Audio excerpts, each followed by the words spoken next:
அன்பான நேயர்களே, நாம் கொள்ளை கொண்டு உடலில் இருக்கக்கூடிய கொழுப்பு கட்டிகள் கரைவதற்கான ஓர் அற்புதமான மருத்துவத்தை பார்த்தோம். இப்பொழுது அதே கொள்ளை கொண்டு உடலில் அதிகப்படியான பருமனை குறைப்பதற்கான ஓர் அற்புதமான சூரண பொடி ஒன்றை நாம் பார்க்கலாம். அன்பான நேயர்களே, கொள்ளு மிக சிறந்த ஒரு உடலுக்கு தேவையான சக்தியை தருவதோடு தேவையில்லாமல் ஏற்படக்கூடிய கொழுப்பு கட்டிகளை குறைக்கும். மேலும் அதிகப்படியான ஊளைச்சதை என்பார்கள் கிராமப்புறத்தில், அந்த வகையான வழக்கு சொல்லில் இருந்து கிடைக்கக்கூடிய அதிகப்படியான சதை பற்றை குறைத்து தேவையான அளவிற்கு உடலிற்கு நன்மை தரக்கூடிய அற்புதமான ஒரு பொருளாக விளங்குவதால் நாம் கொள்ளையும் எடுத்து வைத்துள்ளோம்.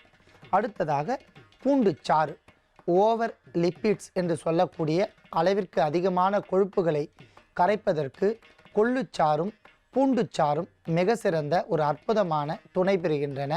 ஆகையால் நாம் பூண்டு சாறையும் எடுத்து வைத்துள்ளோம்.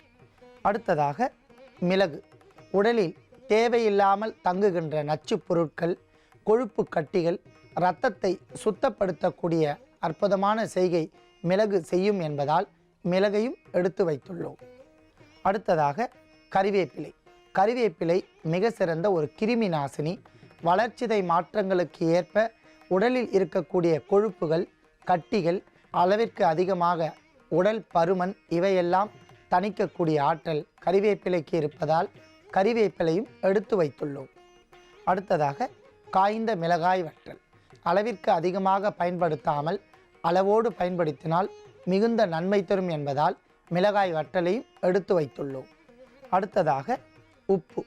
உப்பு மிக சிறந்த ஒரு கிருமி நாசினி. ஆகையால் உப்பையும் எடுத்து வைத்துள்ளோம். முதலில் நாம் உடலில் ஏற்படக்கூடிய அளவிற்கு அதிகமான பருமனை குறைப்பதற்காக கொள்ளு சூரணம் ஒன்றை தயார் செய்ய போகிறோம். அதற்காக சுமார் 100 கிராம் அளவிற்கு கொள்ளை பொன்னிறமாக வறுக்க வேண்டும்.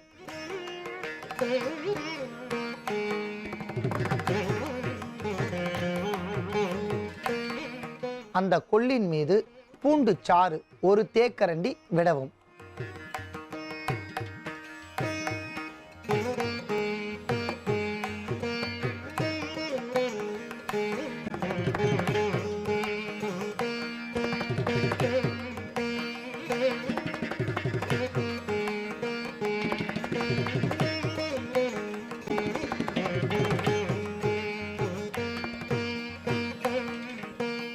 அன்பான நேயர்களே, கொள்ளில் நாம் இட்ட பூண்டுச்சாறு முழுவதுமாக சுண்டி பொன்னிறமாக வறுத்துவிட்ட கொள்ளை தனியாக எடுத்து கொள்ளவும்.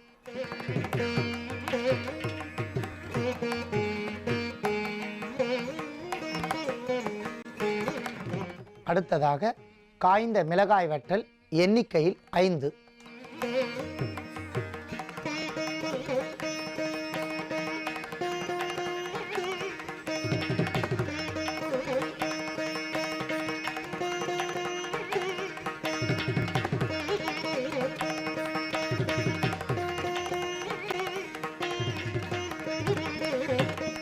பொன்னிறமாக வறுத்த மிளகாய் வற்றலையும் எடுத்துக்கொள்ளலாம்.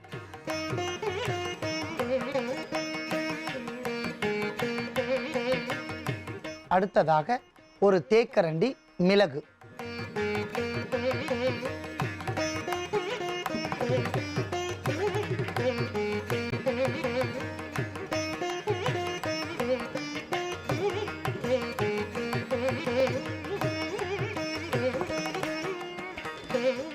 வறுத்த மிளகையும் தனியாக எடுத்துக்கொள்ளலாம். தேவையான அளவிற்கு கறிவேப்பிலை,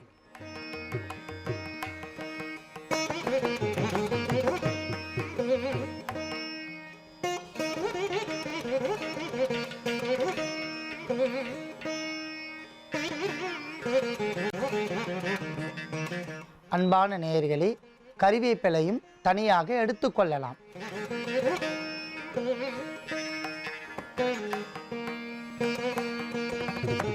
இத்துடன் தேவையான அளவிற்கு உப்பு சேர்க்க வேண்டும்.